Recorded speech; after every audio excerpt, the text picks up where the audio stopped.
All right, welcome everybody. Doug here with the LincolnList.com. This is the stock market weekly review for the 16th of February. Hope you're taking advantage of the extra day off that you get this week. Doing a little bit of R&R. I, however, chose to do a home improvement project on a porch, which was not really a good thing to do. I don't know why I even got involved with it in the first place, but this is definitely not the way you want to spend a holiday. But I did it anyway. So let's kind of talk about where we're going to go with the market. And I got to say, the market is giving out some great opportunities right now in both directions. It's got some great intraday action. There's a lot of opportunities no matter what kind of trader that you are. One of the things that people are running into, though, when they see these markets is the bias. And if you talk to any professional trader, they will tell you one of the turning points in their career was eliminating bias. And what I'm talking about, you see this a lot when the market's going down. You got all these people out there on social media that are hoping, that the market turns around. You're hoping that when is it going to stop going down? I get all these emails all of a sudden. Everybody's saying, when is the market going to stop going down? When's the market going to turn around? That's not your decision or my decision to make. The stocks that we trade, the amounts and levels that we trade, we can't influence that. So my point is this: it's okay to say, quote unquote, hope for something. Like you have a plan, like, okay, I hope the market gaps up because it's going to offer me more shorts. I hope the market gaps down. But if it doesn't ruin the professional trader's existence. It's not something that just wipes them out. They're just going to let the market do whatever. Certainly you want one scenario to play out for the other, but you have a plan for both. I hope that kind of makes sense. If you're struggling there, one of the things is people are really one-sided with their thoughts and their trades, and there's a limit to that. You've got to be open with your biases. It's okay to want something to happen, but how you react to what actually ends up happening makes all the difference in the world. A little bit of a rant there, but I kind of hope that makes sense. If you need help, visit me at thelincolnlist.com. Now let's take a look at the SPY, because we did reach that very pivotal level that we talked about going back to last week's recap. I said I thought we really needed to get down and test this 181 area. And, this went back a lot further. I'm going to pull up a weekly chart and show you just how important this level is, because it's still in play. You look here, you got 2 hits on this already this year. Actually, more than that. You got 4 hits on it this year. You go back into the sell-off that goes into August from the flash crash lows. That's the same price. You're going all the way back into October of the previous year, and then you got this little pivot level here from 2013.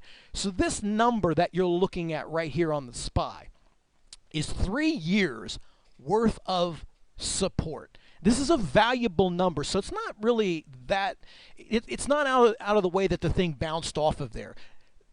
What you usually tell you, sometimes you could, a lot of times you can predict where a stock is going to bounce or where the market's going to bounce. The question is, you learn more from what was that bounce versus the fact that it bounced at that number, because sometimes it's a lame bounce, sometimes it's a pretty good bounce. This happens to be a pretty good bounce. This time it fired off of there pretty solid from 181 to 186.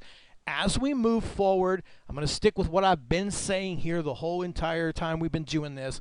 This is the number. If you're going to look for heavier market corrections, increased selling, heavy pressure, if that's your angle, this 181 has to hold. You lose this 181 and you're probably going to end up melting down into the 172s, maybe the 165s before the market gets corrected. The thing with it is these markets just don't necessarily correct in 2 to 3 days.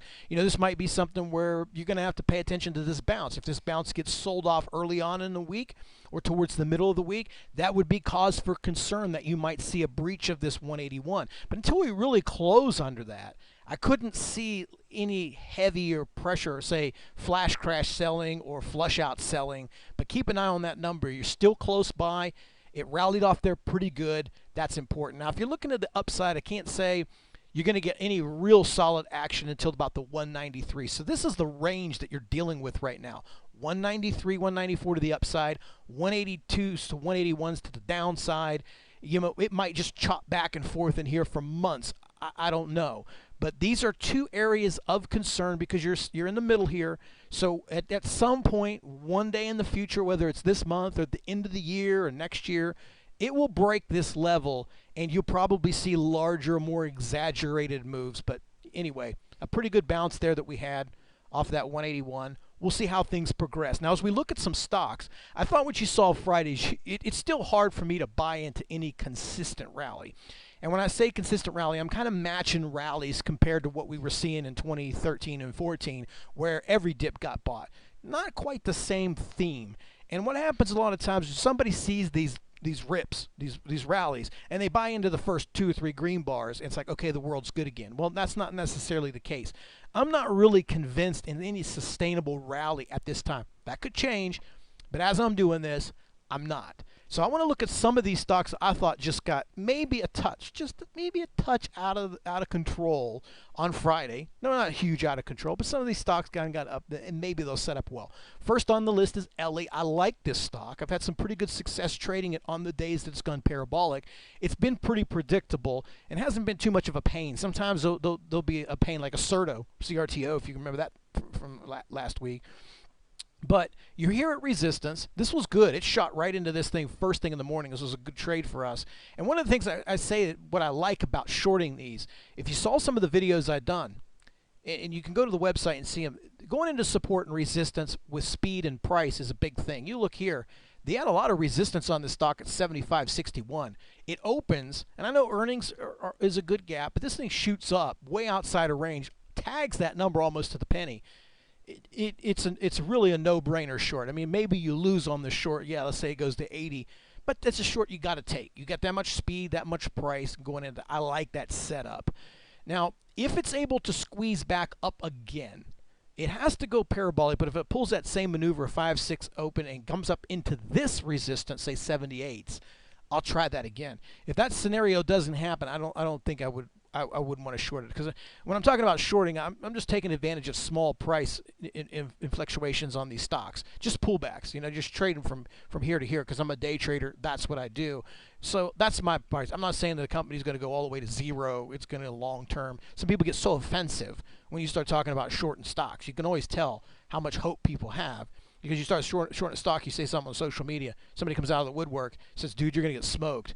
It's like, well, our trading is different. Maybe I do get smoked. It's not going to be the first time, and it won't be the last. But most of the time, I can predict these with some good efficiency. And I like this. And it got a nice little resistance there. So let's look for this one to come up to 78, 79s.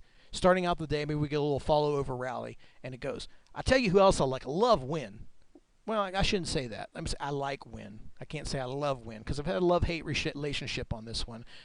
I've done pretty good with this stock, but I've also had a couple of, not so happy moments with it, but it's not been that bad. Same thing you can make the case for Ellie. You get these paras, these squeeze out para moves into resistance numbers, you got a pretty good setup. You got over top of the near term resistance, just blew right through it. Well, it didn't blow right through it. It took a couple of shots, but it made it. It was strong. So let's say, we're taking that same kind of strategy looking at Ellie. If we perk, go up to 72s, you got a lot of overhanging. I still got the lines. I've talked about this stock obviously before. You got a lot right there at 73. A lot of resistance at 73. So you begin the day very close to that 73 or slightly above. I think you got a window there to take advantage of a short. The thing, and the reason I keep emphasizing windows in those moves, because when they pull back and consolidate, they often want to run again. So it's not a chart you can't wait necessarily for the breakdown to fade, because then you're going to be shortening the hole and you're going to get squeezed. That's what people do a lot. They'll chase it. So if it's unable to break down, you got to let them go, because in this case, that's what it did on Friday. It pulled back a little bit, giving you some opportunity, but in the end, it was still really, really bullish and really strong, and it just kind of kept grinding out. So WYNN, let's look at that one. And CAVM, the same thing for CAVM. I mean, this thing was nuts at this spot. I mean, this thing, and it's actually more stingy, this one, than any of the others. You're on a 2-day run. It's kind of following the market here from 46 to like 54. But you didn't get a lot of pull on this one whatsoever. Let me open up this chart up top. You didn't get a lot of pull there. I mean, you got a couple of, this is nice, not really of a pull. Let's just be honest. I mean, that's not much considering this thing was $48. I mean, it just kind of consolidated there. So you know what? I'd like to see this one do the same thing. I want to see another gap up and maybe a push into, say, 56 to 57s up into this resistance. And again, these have to set up that way. Otherwise, it's not necessarily advisable just to start shorting stocks because they're up. And I think that's a big misconception that people think is you short a stock just because it's up. No, a trader has to have a setup. And I'm sure most of you know that. You have to have a process and a setup. So being up a lot is just one element of that trade. You need a couple other things to happen. Like I said, when I look at parabolics, I like to look at RSI. I like to look at the speed and the volume that's behind that move, and speed versus the price, which the RSI helps measure that, as well as the range of the stock. So I'm looking for like a couple of criteria, and if these stocks meet that criteria, there's a good chance you're going to see a reactive move to that, which is often some selling. Now, is the selling going to be deep? Is it just going to be small, like a CAVM?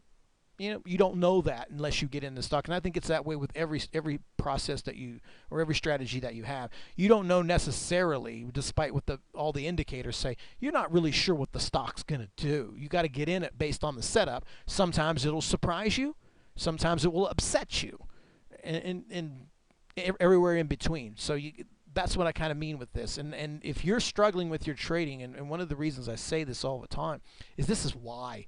Because people don't necessarily have that process. And when you don't have that process and you're not looking for those specific things, you fall in the line of hope. You fall in the line of maybe sometimes inactivities, where revenge trading comes from, or just, boredom trades, is the lack of finding your setups on a certain day leads you oftentimes to take other trade. I know we're kind of getting a little off topic here, but think about that as you're going forward, whether you're ever a member of the Lincoln List or not. If you want to succeed in this business, you're one of those people that are struggling a little bit.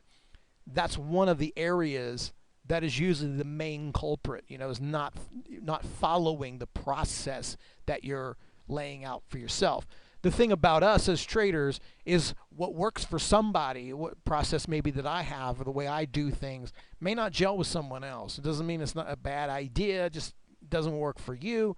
You have to find something that does, and there's a little bit of discovery process. So anyway, here's some great stocks, and this market is offering opportunity. One of the things you're going to learn, it doesn't matter whether it goes up and down or sideways. Intraday, there's opportunities all the time. There are bullish stocks and bearish markets. There are bearish stocks and bullish markets. And there's everything in between. There's always earnings runners. There's PR reports, buyout chatter. There's a lot of stuff going on every day of the week. And you're never going to run out of opportunities.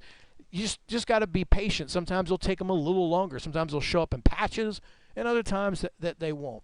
But if you're struggling, there's no reason to continue to struggle. Visit lincolnlist.com, take a 14-day free trial. If not, thanks a lot for watching this video. Enjoy the rest of your weekend that you have off. Talk to you soon.